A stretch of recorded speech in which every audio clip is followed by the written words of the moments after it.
For those of you who don't know me, my name is Jeff Ginyard. I'm the president and CEO of Wine Growers British Columbia. I've been on the job for about 2.5 months so far. I've been loving it. I get to travel around and meet a lot of you folks. And this topic we're going to discuss today actually comes up in a fair number of my meetings. It's come up in my previous career over at Able BC when we were on the front lines of this as well. So today we've got a couple of speakers here to help address this. So first off, you're going to hear from Dan Pedzkowski. Dan is the President and Chief Executive Officer of Wine Growers Canada. So he looks after the whole country. He's got I think just about 20 years experience in that role. And prior to that, he took in senior roles in government relations, policy, worked in government, has been doing this throughout his entire career, leading major advocacy campaigns and working on key policies. We're also going to hear from Rob Taylor. Rob is the Director of Policy and Government Relations at Wine Growers Canada as well. Rob, I think you've got about 25 years of experience of advocacy, strategic communications, but also had senior roles in the federal government and national business associations, groups like the Tourism Industry Association of Canada or the Canadian Federation of Independent Businesses, and has provided background at cabinet level engagement on international trade, tourism, etc. So got lots of expertise here today. So I just want to thank the team at Wine Growers for helping put this together, and my team as well, in particular the team at Wine Growers Canada. Laura Kittner has worked on this extensively. This is one of Laura's last public events, I think, before she disappears for a year from that leave. But so thanks for your work on that. And with that, Dan, let's turn it over to you. All right. Well, thanks, Jeff. Thanks, Laura, for inviting us to present to you today. This is a pretty long presentation, so please excuse me if you see me looking down at my notes, because I will be reading my notes. There's no way I can remember all of this content. I'm going to do the first part of the presentation. And Rob, do you have the slides up or? Sure. There we go. There we go. Okay, if you can go to the next one, I'll just talk about the agenda a little bit at the front end. So I'll do the first part of the presentation and talk about the war on wine, the players, the tactics, and then I'll shift over to Rob, who's going to talk about the Right Amount campaign, the Come Over October campaign, and defending our industry social license to operate. And then we'll wrap up with an open discussion. So any thoughts that you might have, challenges, opportunities for collaboration, we'd be happy to respond and engage in discussion on any of those topics. So next, Rob. So in terms of framing the challenge, what we're facing isn't a simple debate about health. It's a sophisticated, coordinated campaign designed to marginalize alcohol, including wine, under the banner of public health. It's not isolated to Canada. This stretches from Canada to Australia to South Africa. The same messages, same playbooks, and policies that are emerging, often backed by the same network of individuals and the same global funders. They're using the language of public health to mask a more ideological agenda, one that seeks to drastically limit access, visibility, and social acceptance of alcohol and wine. And why does it matter? Because if this goes unchallenged, it could lead to policies that will restrict consumers' choice, hurt your wineries, and damage our industry's reputation over the long run. So who are we fighting? First of all, they're the prohibitionists. The modern prohibitionists have rebranded themselves over time, dating back to the late 1800s, early 1900s, from moral crusaders to anti-capitalist activists. But the goal is the same, and that goal is to eliminate alcohol from society. They frame their fight as social justice, but it's rooted in the same old abstinence ideology that's been around for more than 100 years. And with tobacco battles largely won, the public health researchers are looking to alcohol as the new target for funding and policy traction. They're applying the same one-size-fits-all tactics as they did to tobacco, ignoring context, culture, and moderation in our case of wine consumption. And we all know that fear sells. So from a media perspective, sensational headlines about alcohol do get clicks, regardless of whether they're accurate or not. And as we all know, algorithms amplify the noise and they spread misinformation faster than we can put the facts forward. Now, who are the key prohibitionists? And Movendi International is probably the number one. They're formerly a temperance group. They were known as the International Order of Good Templars until 2020. They now position themselves as a global development movement through alcohol prevention. In Canada, the Canadian Institute for Substance Use Research, based out of the University of Victoria, is an academic-based advocacy group pushing for stricter alcohol policy under the guise of harm reduction. And the core strategy of these groups is no longer to promote abstinence directly. They push for policy change, taxes, marketing bans, warning labels to restrict availability and normalize restrictions. So who are the key prohibitionist voices in Canada? One that's been around probably the longest is Dr. Tim Stockwell in the top right-hand corner. He's a lead architect of the Canadian Centre on Substance Use guidelines. He's a vocal advocate of no safe level messaging, and he also was the head of the University of Victoria CISR organization. Dr. Erin Hoban works for Public Health Ontario, and she's a researcher pushing for stricter warning labels and consumption limits. Dr. Tim Namey in the bottom right, he's a US-based collaborator. He supports aggressive alcohol risk framing. He replaced Tim Stockwell as the head of the University of Victoria's Alcohol Research Center, and he's active on Canadian and the US drinking guidelines. And the bottom senator is new to the game. That's Senator Brazeau. He's a recovering addict and alcoholic.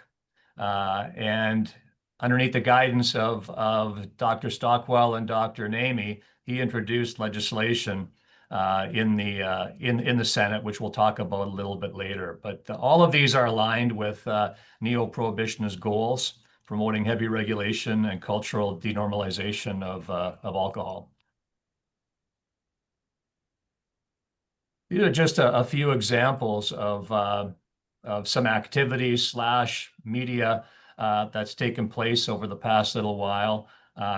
Yukon Cancer Labeling Study, and you can see in the center there's the bottles, and those were the labels that were tested out in the Yukon, placed on alcohol containers, aimed to assess consumer response and policy viability.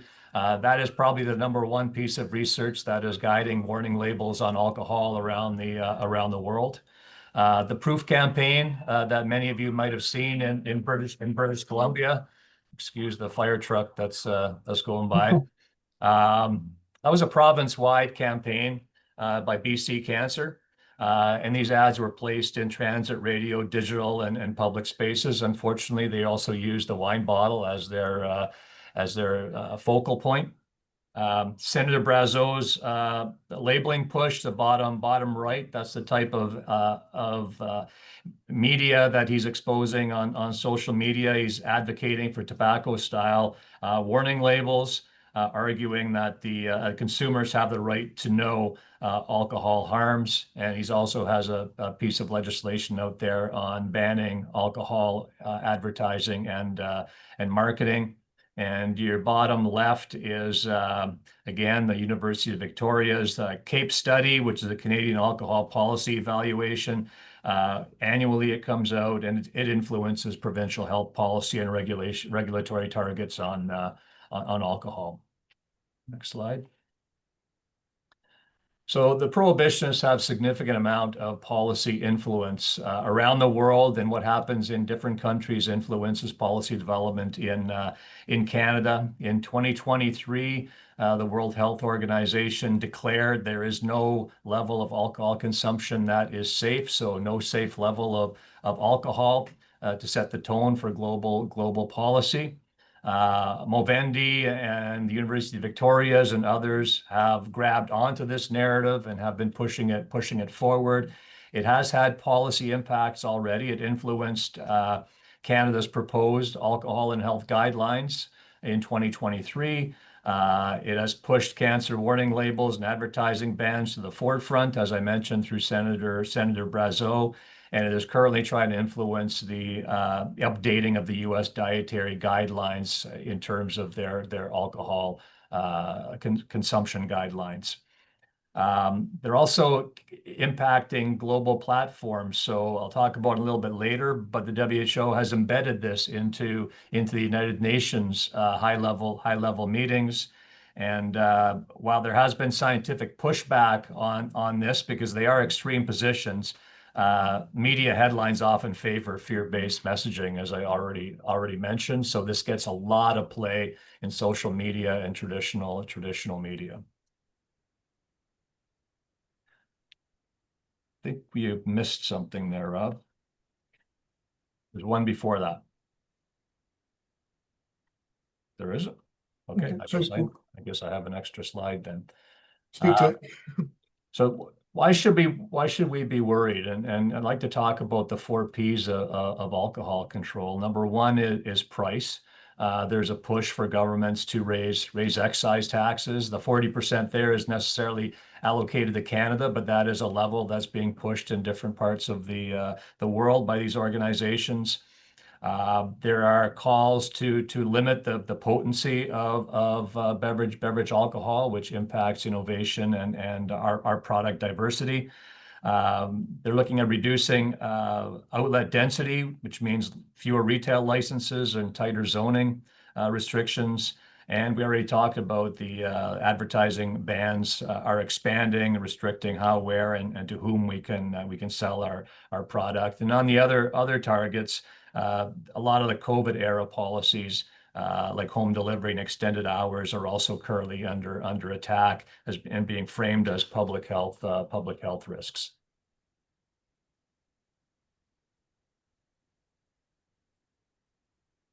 These are just a few of the media headlines that we picked up over the past little while, and clearly there's a sort of a mainstream shift in tone around alcohol, moving from lifestyle content to health alarmism with headlines like no amount of alcohol is safe, and even one glass of wine could cause cancer risk.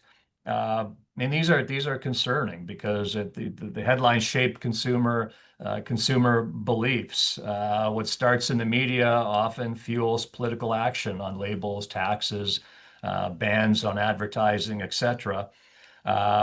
It threatens not just the consumption levels, but brand reputation, product positioning, and long-term cultural acceptance of our product. And the bottom line is we're not just facing bad press, we're facing a systemic shift in how society views our products as a result of this. Rob?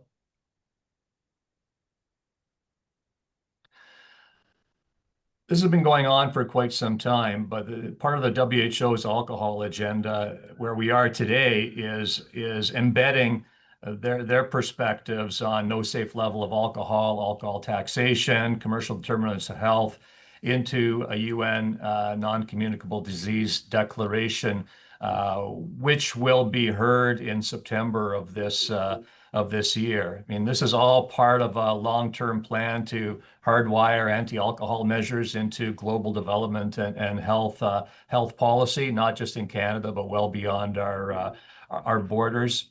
And while we've been working very closely with different countries and different organizations, we have made some pretty promising progress in terms of amending and softening some of the key languages in the final text that health ministers from around the world will view in September, which is good news. The bad news is if we're not successful, it creates a much more hostile environment for alcohol leading up to the 2030 WHO Global Alcohol Action Plan. So we're not just fighting national regulation; we're fighting this on a global policy front as well, which is a major risk. Some more global headlines here. In late December, early January, the U.S. Surgeon General, in his final days, put out a report calling for cancer warning labels on alcohol. Ireland was to make it mandatory to have cancer warning labels on alcohol in 2026. This week, that was delayed to 2029. Again, the World Health Organization is advocating for Yes, tobacco it's Trevor. style labeling, and Scotland is considering broader alcohol advertising restrictions as Yes. well. So, I mean, these global developments signal an escalating regulatory Thank you. pressure and threatens not only our marketing but our packaging and consumer perception, as I've already mentioned. Slider up. So why should we pay attention, and what are the implications if we don't act? Well, there is a growing negative perception of alcohol risk, damaging our reputation and our sales. The fear mongering around cancer and other risks. The anti-alcohol groups, the media, and public health advocates are better coordinated than they ever have been before, and they have more funding than they've ever had before. New restrictions, when they do come forward, they're going to come quickly, and it's probably going to be really hard to reverse them. So we have to be proactive on this front. And if we aren't proactive, we do risk the loss of our social license to operate. It'll have impacts on market access and on the long-term sustainability and viability of our industry. They take you through a little bit here about the Canada's guidance on alcohol and health. Back in 2007, we defined a standard drink in Canada as containing 13.6 grams of pure alcohol. So that would be 5 ounces of wine at 12% ABV, which will be equal to a 12-ounce can of beer at 5% alcohol, or an ounce and a half of spirits at 40% alcohol. So it's meant to help Canadians understand and track their alcohol consumption. By defining what a standard drink was, we could then identify what low-risk drinking guidelines are. And I participated in the development of these guidelines in 2006, 2007, and these still are in place today. And what they say is that if you're a female, you can drink up to 2 drinks per day, or 10 drinks per week, and take 2 days off, not drinking alcohol. And for a male, it was three drinks, no more than 3 drinks per day, and no more than 15 drinks per week, with 2 days off. This was meant to promote moderation and regular breaks from drinking. But to put it into perspective, me and my wife Heather can drink a bottle of wine 5 days per week, and we take 2 days off and drink water. So it is, it still allows you to enjoy and drink in moderation. The reality is, even with the Canadian Centre on Substance Abuse report in 2023, 80% of Canadians are drinking within the guidelines. Next slide. And this is what per capita alcohol consumption looks like in Canada. And so if I take a look at the peak in 2006 compared to 2023, that's a 31% decline. And why is it declining? Well, most people would suggest that there is a health and wellness trend. There's economic factors. There's cultural shifts. There's a transition from beverage alcohol to non-alcoholic beverages in certain circumstances. But the bottom line is that while we are under attack, we're seeing people are drinking less today than they did in the past. Hopefully, they're drinking better, but they are drinking less. That takes us to what the Canadian Centre on Substance Abuse put forward in 2023. And I did mention that the World Health Organization is putting forward to the UN the acceptance of what they call commercial determinants of health. Commercial determinants of health basically would state that the alcohol industry cannot participate in any future policy or regulatory discussions with government because our main objective is to make a profit, and therefore there is a conflict of interest. That is the main objective of the commercial determinants of health. And I'll give you an example of that. I sat on the Canadian Centre of Substance Abuse Advisory Committee for over a decade. And in 2018, I got kicked off the committee. My beer colleague got kicked off. My spirits colleague got kicked off because they suggested that after 10 years of good work, we were conflicted by participating on that committee. And we should have no say in terms of the health direction that the Canadian Centre on Substance Abuse should move into the future. So that is how drastic that particular policy, what implications it would have on our industry globally if it was ever put into the UN declaration that will be discussed in September of this year. At this point in time, we believe we've been successful in pulling it away, but there still is the chance that it could sneak back in there. Now that when we were off the advisory committee, they decided that they were going to renew the low-risk drinking guidelines, and they moved from the 10 for a female and 15 drinks per glasses of wine for a male in any given week down to 2. 2 glasses of wine per week is now the low risk level for both male and female. Now, the federal government has not accepted that as their position or their direction. You'd never know that by the way the media has talked about this since 2023, that this is a slam dunk. And the way that our provincial health officers are talking about it, they still take that information and share it with the constituents across Canada as this is the new direction. It is not. This is not anything that the federal government has accepted, but you can see how drastic it is. Even Dr. Stockwell, who sat on the technical committee, has come out and said he advised them not to choose 2 drinks per week because it's unsaleable to Canadians. And he thinks it should be more like 6 drinks a week. And we're waiting right now to see what the U.S. dietary guidelines will look like when they come out in a couple of months, I anticipate, because Dr. Namey, who I identified at the beginning, after he finished the Canadian ones, he's been working on advising on the U.S. guidelines. So that's something to watch because that sets a precedent for the rest of the world. Next, Rob.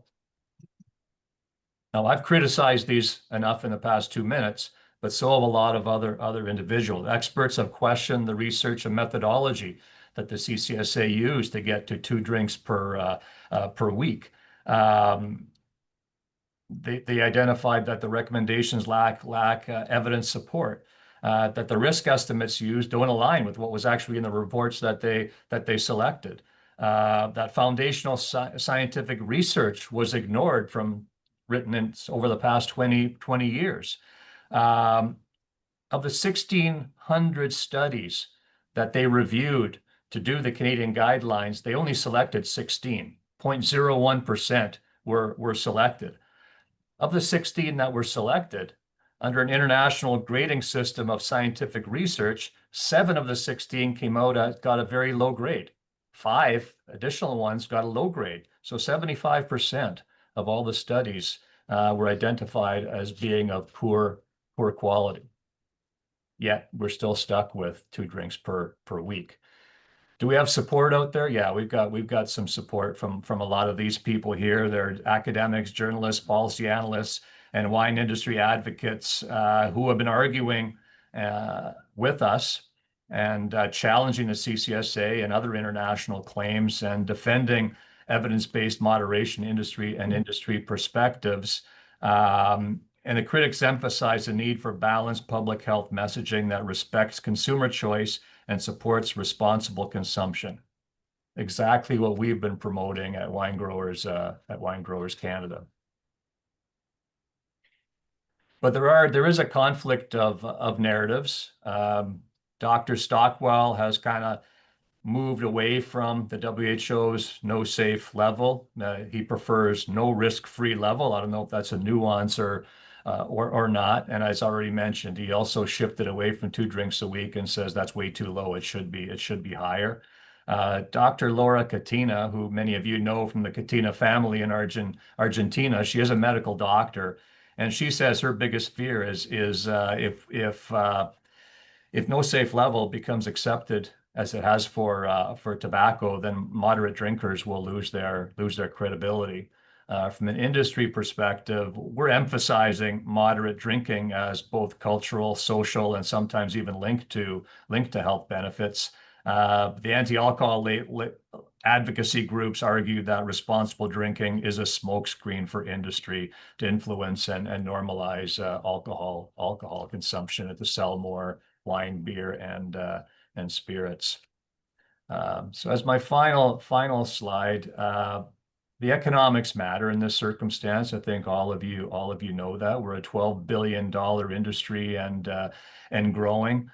We create a lot of jobs, beer, wine, spirits across the country. We do a lot for the wine regions that we operate in.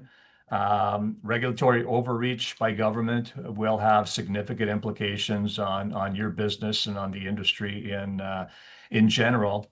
And the worst case scenario is if we are treated like alcohol, there will be a steep economic decline in the stigmatization of wine products across the country. And on that note, I will pass it over to Rob, present some of the actions that we're taking.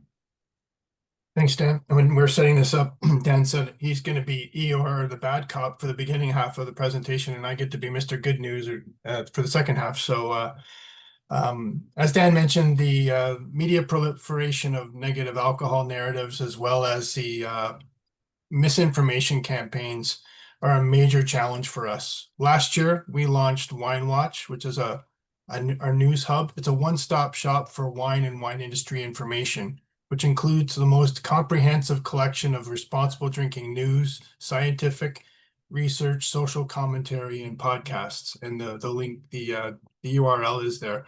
Encourage you to go and check it out. It has everything from Canadian wine regions, industry information, new varietals, but as well, the main focus of the collection there is pushing back against the Movendi groups and others to make sure that there's an area we can have comprehensive information. It expands our reach and our relationships and makes sure that Movendi and the University of Victoria are not the only source of information available to consumers and government decision makers. We push this out to decision makers in Ottawa on a regular basis and continue to update it every day with emerging media stories. Now I'm going to just get into a little bit in terms of what we can do and as an industry to defend our social license. And since 2006, as Dan has mentioned, Wine Growers Canada has been at the table developing Canada's harm reduction strategies to combat alcohol issues. Everything from the National Alcohol Strategy, funding for physician screening and intervention and referral tools. So when somebody goes to the doctor, they can identify issues with alcohol and to be able to streamline them and get them into the right level of care, as well as the guidelines and standard drink labeling. We've put forward a voluntary code for responsible advertising and market practices, which we've just updated this past year to include social media and other ways of ensuring age appropriateness and ensure that we are presenting our product in the most socially responsible way. As Dan mentioned, in 2018, they were removed from the National Action Committee on Alcohol, and the board of directors at Wine Growers Canada, under Dan's direction, felt that we needed to be doing something, and so the action committee that was struck came up with a number of ideas, but they also went to the Canadian people and through Abacus research asked simply, as wine producers, do we have a role to play, and should we run a responsible wine consumption campaign? and it was unanimous. 84% of respondents were in favor of our industry doing something to promote the responsible consumption of our product. And and that's when we came forward with the right amount. We recognize that effective harm reduction campaigns need to be relevant, encouraging, and provide useful tips and tools to help consumers make informed decisions about alcohol and their health. Messaging needs to be engaging, easily found, and easily consumed. And Canadians look to the internet and social media for alcohol consumption information, especially platforms like TikTok, Instagram, and YouTube. In 2021, we developed and launched the Right Amount campaign, an interactive digital platform to promote responsible wine consumption. The goal of the campaign is to present approachable, informative, and inclusive approach to encourage users to visit the website, learn more, and interact with the information and resources. The central message of our campaign is the right amount for some is none. If you listen to Movendi and others, they will say the right amount for everyone is none, and we disagree. There are a number of reasons why people should choose to not consume alcohol. Our goal is to get Canadians to be mindful of their alcohol consumption, make informed decisions about alcohol and their health. Our initial campaign included social media, digital ad, and research engine engagements promoting healthy lifestyle messaging and to drive traffic to the website and to our standard drink calculators. Consumers can access the calculator from a bar, restaurant, from home, or from a liquor store and determine the number of standard drinks based on the ABV and the pour volume. In 2023, we expanded the lifestyle messaging to include calorie and sugar content ranges in wine and added a toggle tool on the website to help consumers understand the alcohol and sugar and calories in their pour. And in 2024, we upped our content game, hiring actors to bring our message to life. We filmed unscripted street interviews in Toronto and studio content reflecting the real-life conversations about wine and health. Here's a streeter reel on standard drink awareness. She's gonna pour, you're gonna say stop. I'll just let you keep going. Yeah.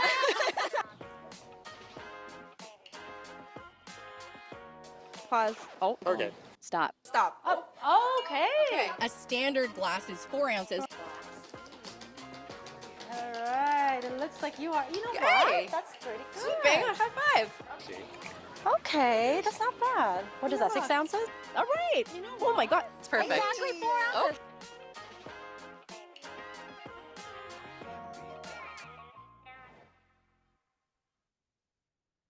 And here's one dealing with sugar and calories and lifestyle. Do you care about the calories and sugar in wine? Yes, absolutely. I'm in my late 40s and you know the calories stick a little harder than they used to. Personally, no. Sugar more than calories. Sugar more than calories. Yes, I do. You do? Because I'm diabetic. I think just strictly in terms of hangover, yeah. That's why I drink natural wine. Sugars, yes, because diabetes runs in my family. Yes. Yeah. But calories, it's necessary. And do you know where to check it? Rightamount.ca. Yeah. I would check out the website for sure.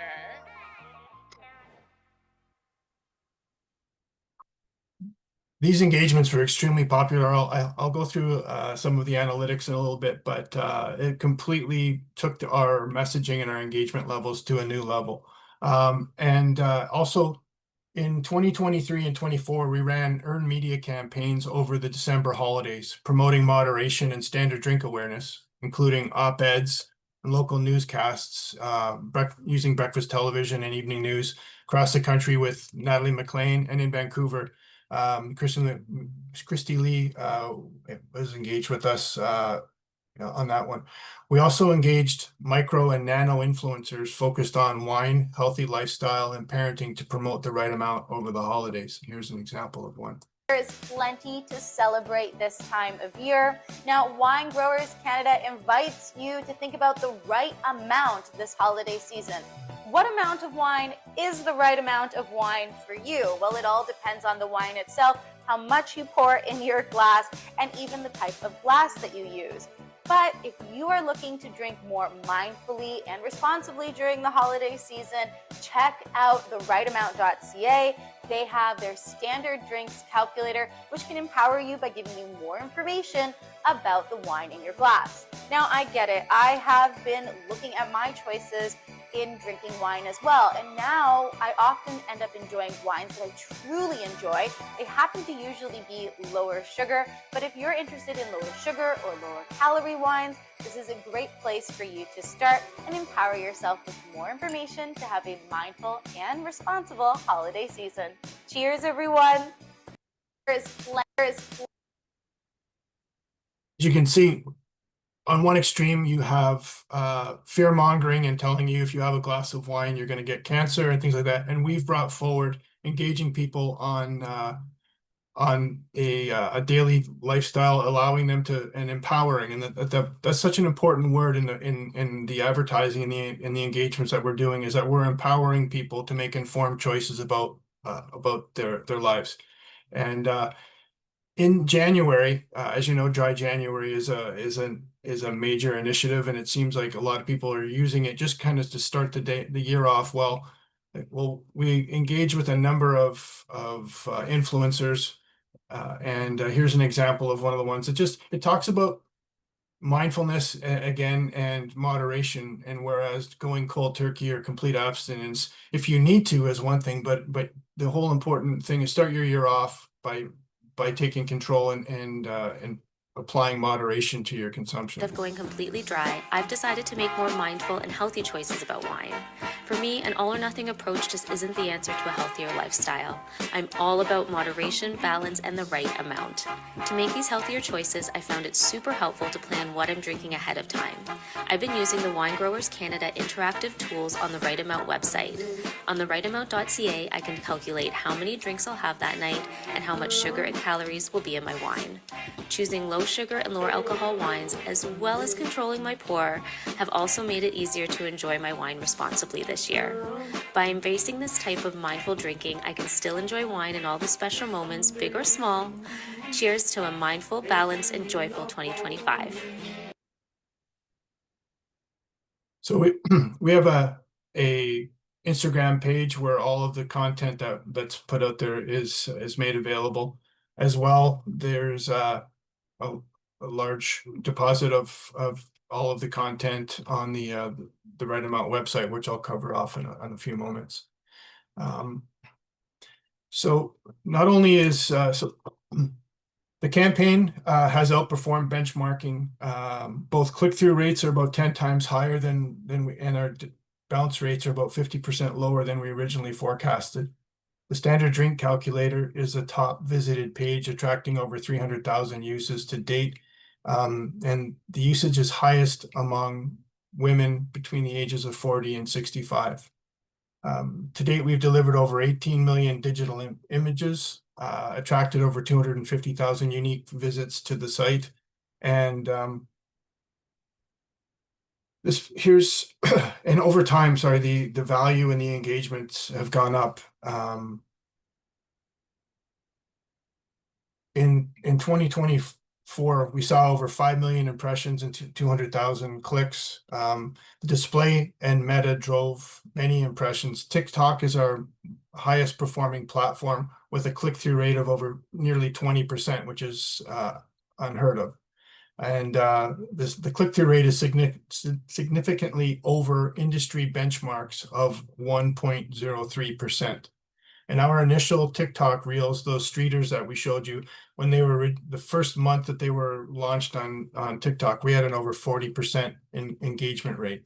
So not only does the Right Amount promote corporate responsibility and mindfulness, it's also good business practice that's resonating with consumers and will enhance your brand.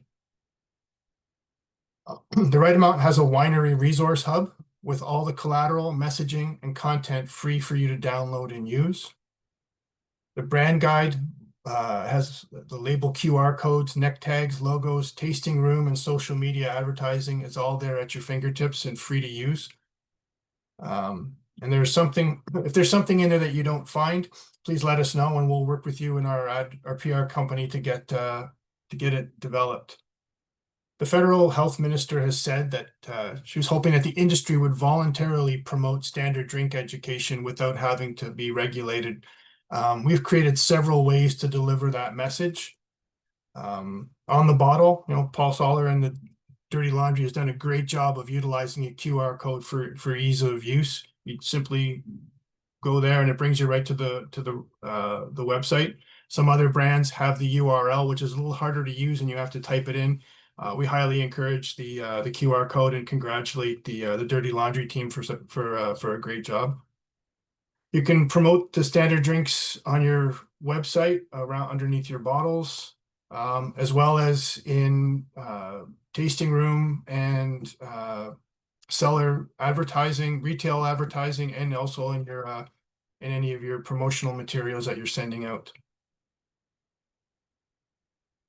This fall, we're expanding the moderation narrative to launch the Come Over October Canada campaign, and I'll just play this little video to get things started.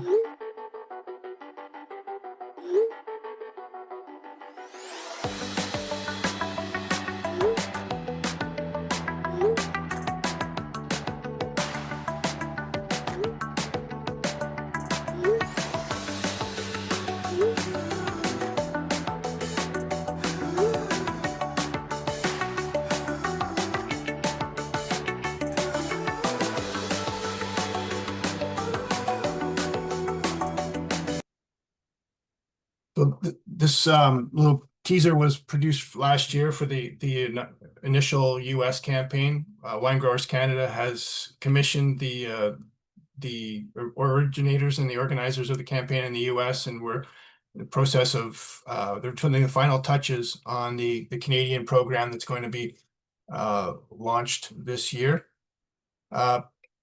Come Over October, it's an international grassroots campaign launched to encourage people to gather and share wine in the spirit of connection, community, and culture. It promotes wine as a beverage of moderation that brings people together. The campaign runs throughout October, including Canadian Thanksgiving, and encourages wine lovers to host or attend gatherings at home, in restaurants, or at wineries, centered around wine and togetherness. Point is to reframe the narrative and counteract the negative and discourse around wine, to celebrate community, reinforce the 9,000-year tradition of wine as a communal beverage that brings people together, promote inclusion. We have an epidemic of loneliness and isolation, and this is an opportunity to bring people together around wine. Great concept around Thanksgiving is what they call Friendsgiving, where you invite people to your home or to having a winery event or and different things like that wouldn't ultimately be alone. And so it's an opportunity to bring people together and position wine as a positive force in society. And how do wine companies get involved? Host events. You can, and also there's fantastic examples that were done across the US last year, as well as use the marketing materials. We're in the process right now of finalizing all the content. We're going to be distributing that out through our partners, including WGBC, and looking to have everybody engage on that in the fall. The campaign offers a powerful unifying platform that brings together wineries across provinces, enabling tailored local engagement while promoting a consistent national message of responsible consumption and social responsibility. With proven success among younger, health-conscious demographics, the campaign builds meaningful connections and trust, positioning Canadian wine as a leader in moderation and positive lifestyle choices. Our leadership in international forums and targeted government relations efforts amplify the campaign's impact, helping shape balanced priorities and preventing restrictive and regulations that would harm our industry. By championing social responsibility and harm reduction now, we are future-proofing the sector's social license, ensuring continued consumer support, regulatory goodwill, and competitive advantage in both domestic and global markets. Hopefully today we've positioned to you what the problem is, the threat to our industry, and some of the ways that we have to push back and to protect, not only to protect our industry, but to provide a valuable service to our consumers who trust and engage with our social license on a daily basis. And with that, I think we'll open things up for Q&A. Dan, did you have any wrap-up words you wanted? No, I just think I think, that's pretty compelling stats that Rob had provided. We never anticipated that the take up like that from consumers. We haven't had similar take up from industry, and I think industry across Canada has to step up and do our part. I mean, I'll give you an example of a meeting that I had with Pernod Ricard a while back, because they're leaders in this space, and they decided to put a QR code on all their beverage alcohol products in the language reflecting the regulations in the country where that product was being sold through a digital labeling campaign. And I asked them why they were doing it. And the response back was, in most countries like Canada, you're regulated under a Food and Drug Act, and we have a choice. We could be regulated like a drug, or we could be regulated like a food. And if we're to be regulated like food, we have to act like a food. And therefore, they said it's in our best interest to provide consumers with truthful information that's available if they wish to participate in it. And I think that's a telling signal of a company that was ahead of their time. But I think now is a time where we all have to get engaged, or we do risk the real issue of being regulated by government rather than voluntary action.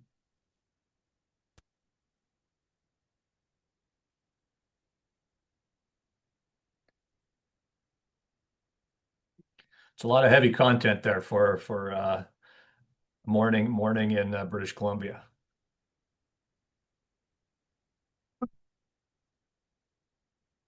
Jeff, did you want to facilitate any Q&A, or how would you like to proceed? Sorry. I was just seeing if, I mean, folks, the easiest way to do this is probably put your hand up or put a question in the chat. There was a question where to find the Right Amount website. And while it's on Wine Growers Canada website, we also link to it on our winebc.com. At the bottom of every webpage, you can just scroll down and there's a link there. And just further to that, Laura, we have on our consumer side, it's the consumer facing materials that you have. And then on our industry side, it's the industry facing content that you guys have. Perfect. Thank you. Yeah, I know it's a lot of information, guys, but I hope you have a sense of the scale of what this is and what industry is up against, as well as some good ideas of how Wine Growers Canada is going to lead in the charge here for all of our different provincial associations and all of our winery members to push back on this, right, and to bring some sanity and logic to this discussion. Just so I can answer Kim's question. Kim, if you go to the Wine Growers Canada website, all the policy, the voluntary code, the advertising code is there, as well as all of the initiatives that we have, both under social responsibility and regulatory. That's all on the Wine Growers Canada website, which is winegrowerscanada.ca. Perfect. But that's good, Rob. I don't want to put you on the spot here, but in terms of come on over October, did you have any impacts that campaign had for industry in the United States when they ran it for the first year? Yes, they had. So they ran it kind of two-pronged. One of them was a very grassroots organized winery tours, working with some of the appellations, and they promoted getting together, and which had tremendous. They don't have a lot of the analytics for that engagement, but some of the larger pieces, you had Constellation Wines in the U.S. that working with Kroger's retail and others, they saw a 9% sales bump in terms of the in-store promotions, the advertising. They had some donated. Part of the thing they did was they had some campaigns, some advertising space, both digital and print, as well as donated. And I think for $250,000, what they put into it, they had over 17 billion impressions were delivered across the US over the course of October. a lot of very positive messaging went through, particularly I know in Washington State and in Northern California, the level of engagement was very high at the winemaker. They would have kind of like winemaker afternoon. They would invite people to come in. They did some knowledge pieces. They did, it was really about promoting wine culture, but people were talking about wine. And like I said, at the very basis of it, they had a 9% bump in the month of October, which was never a bad thing. Oh, that's really good.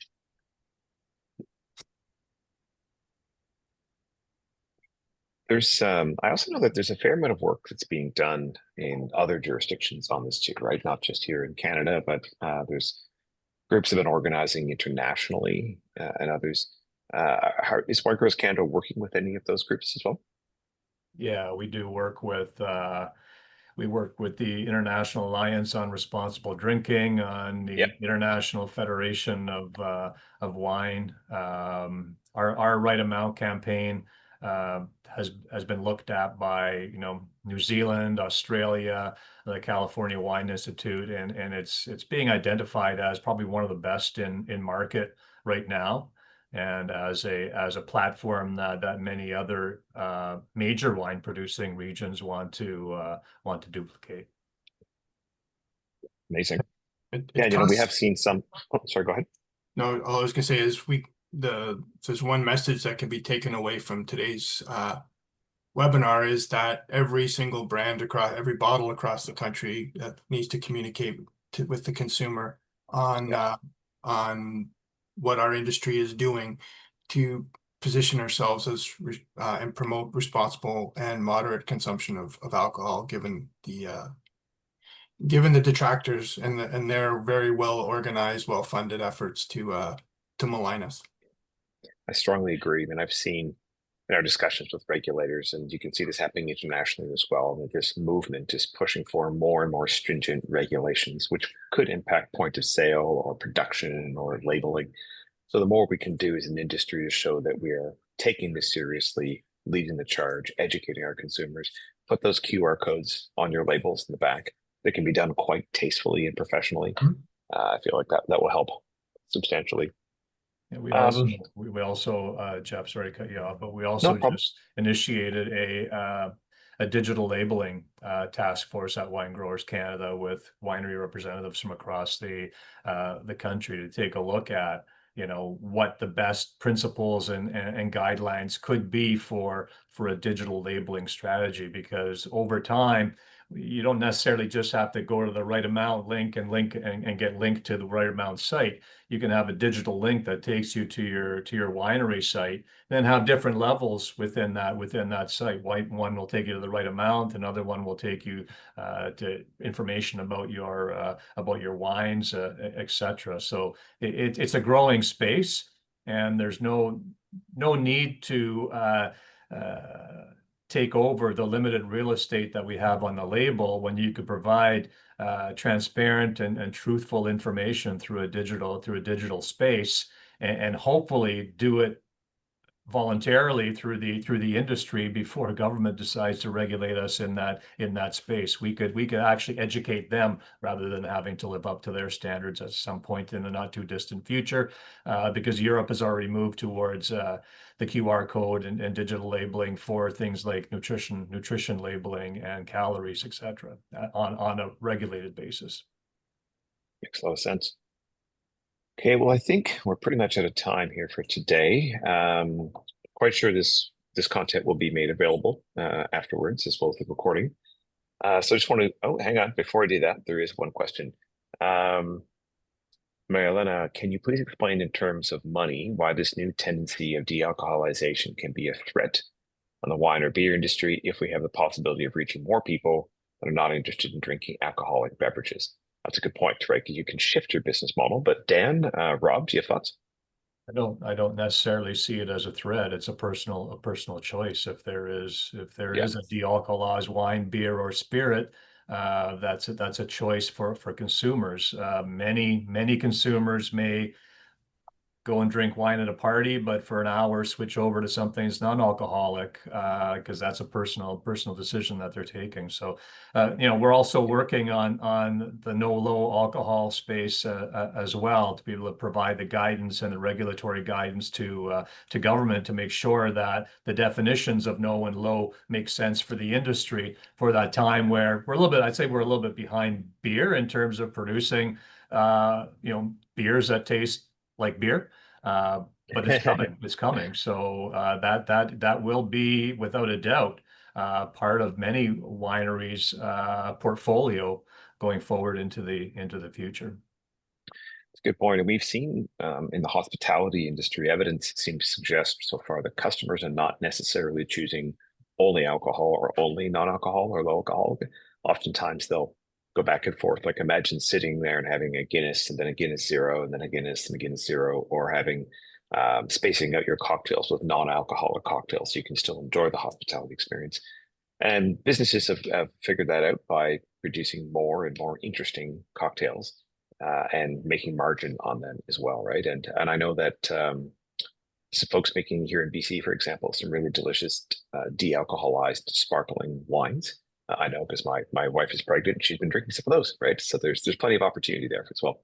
I always have a selection in my fridge for a guest that come over, whether they don't drink, they decide not to drink, whether they can't drink, whether they're pregnant, for whatever reason. So that choice is available to your guests when they come over. That's smart. Okay, any last comments or questions, anyone, before I let these two gentlemen get on with their day? Well, once again, on behalf of Wine Growers BC, thank you all for attending here today. And my sincere thanks to our partners at Wine Growers Canada, Dan and Rob. I really appreciate your time and effort on this today, and keep up the fight. Laura, thank you for helping arrange this and organize it. And feel free to follow up with us directly if you have any other questions. And we'll talk to you guys soon. Enjoy your day. Likewise. Thank you. Thank you.